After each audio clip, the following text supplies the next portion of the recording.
Hello बच्चों, let's see this question.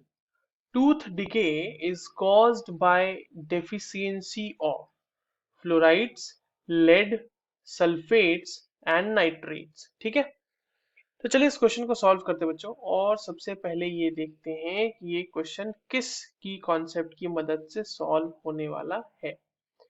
अब देखिए, आपको पता होना चाहिए बेसिकली कि डेफिशिएंसी डिजीज के बारे में, है ना। किसकी डेफिशिएंसी की वजह से कौन सा डिजीज होता है।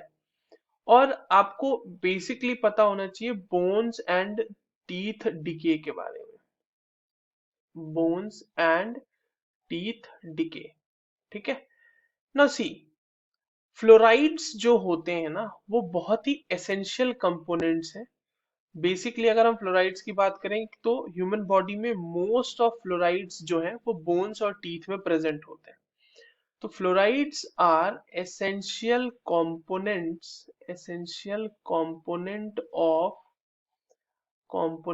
Of bones and teeths. ठीक है, तो अब ऑब्वियस सी बात है कि अगर इसका डिफिशियंसी होगा तो उससे टीथ डिके ही होने वाला है। तो अगर इसकी डेफिशिएंसी होती है बच्चों, deficiency can lead to tooth decay. ठीक है, तो ये तो हो गया इसका सही जवाब। अब देख लेते हैं बाकी का क्या है। देखो, बाकी लेड, सल्फेट या फिर नाइट्रेट जो भी दिए हुए हैं ना, इनकी बेसिक डेफिशिएंसी से नहीं बल्कि इनके एक्सेस होने की वजह से जो है अलग अलग तरह की बीमारियां होती हैं। अगर हम इनके एक्सेस की बात करें तो excess of nitrate can lead to blue baby syndrome. बच्चों में बहुत ही खराब बीमारी होती है ये। It's a baby syndrome. First let me write it completely. उसके बाद अगर हम लेड की बात करें, अगर हम एक्सेस ऑफ लेड की बात कर रहे हैं तो उससे बच्चों डैमेज हो सकता है डैमेज किडनी, ब्रेन भी डैमेज हो सकता है और साथ ही साथ लिवर भी डैमेज हो सकता है।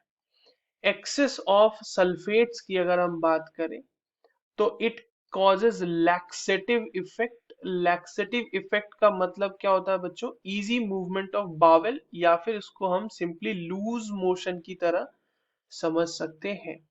तो लूज मोशन इसकी वजह से हमें हो सकता है।